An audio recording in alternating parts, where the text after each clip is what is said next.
देवाभाऊंचं सरकार उलथवण्यासाठी भोंदू बाबाकडे विधी झाले होते असा दावा जनाब संजय राऊत करतायत. अशा पद्धतीच्या विधी करून कुठलंही सरकार पाडता येत नाही. देवाभाऊंचं सरकार हे जनतेनं निवडून दिलेलं सरकार आहे.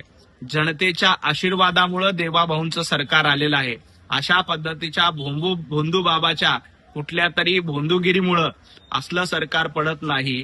संजय राऊत, तुमचं सरकार, उद्धवजींचं सरकार हे जनतेच्या पाठीमध्ये खंजीर खुपसून विश्वासघातानं जनतेने दिलेल्या कौलाच्या विरोधामध्ये महाविकास आघाडीचं सरकार आलं होतं, त्याच्यामुळे पडलं. कारण तुम्ही जनतेशी गद्दारी केली होती, तुम्ही देवाभाऊंच्या पाठीमध्ये खंजीर खुपसला होता. आणि आता देवाभाऊंचं सरकार पाडण्यासाठी कोण कितीही यज्ञ केले, कोण कितीही भोंदूगिरी केली, तरी लोकांनी निवडून दिलेलं, ज्यांच्या पाठीशी जनतेचे आशीर्वाद असतात, असं सरकार कोणीही पाडू शकत नाही. आणि कितीही भोंदूगिरी आले तरी त्याचा काहीही परिणाम होणार नाही.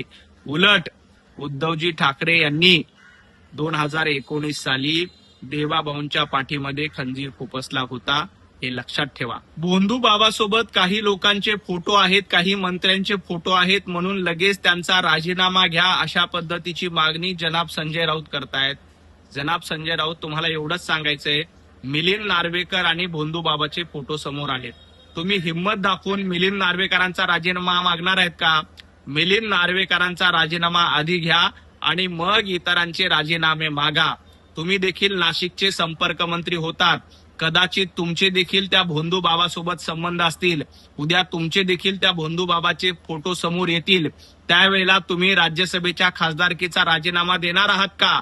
कुणासोबत फोटो आले म्हणून लगेच त्याचे राजकीय लागेबांधे आहेत किंवा संबंध आहेत असं सांगणं, बादरायण संबंध जोडणं बंद करा. उद्या कदाचित नाशिकमध्ये तुम्ही संपर्क मंत्री होतात, त्यामुळे तुमचे देखील भोंदू बाबासोबत फोटो येऊ शकतात.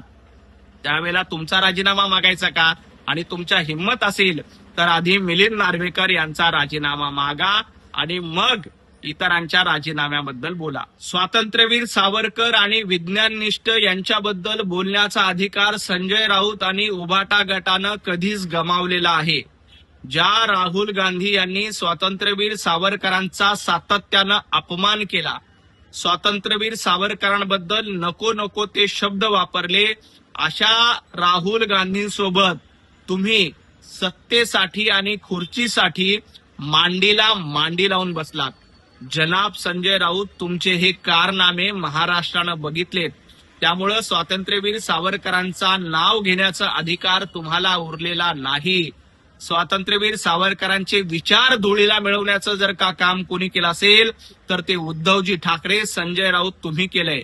ज्या राहुल गांधींनी स्वातंत्र्यवीर सावरकरांचा अपमान करण्याची एक संधी सोडली नाही, अशा राहुल गांधींच्या शेजारी त्याच्या मांडीला मांडी लावून बसण्याची हिंमत तुमची झाली, तेव्हाच तुमचं स्वातंत्र्यवीर सावरकरांबद्दलचं प्रेम कळलं.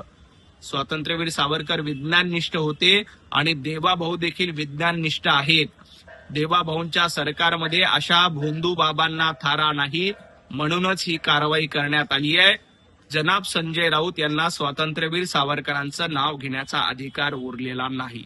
हिंदुत्वाबद्दल आणि भोंदूगिरीबद्दल संजय राऊत यांना बोलण्याचा अधिकार नाही, कारण तुम्ही कधीच वंदनीय हिंदू हृदयसम्राट बाळासाहेब ठाकरे यांचं हिंदुत्व सोडलं आणि ते हिंदुत्व सोडल्यामुळेच तुमच्यावर ही वेळ आलेली आहे. या भोंदू बाबाला अटक करून त्यांच्यावर कारवाई करण्याची हिंमत देवेंद्रजी फडणवीस यांनी दाखवली.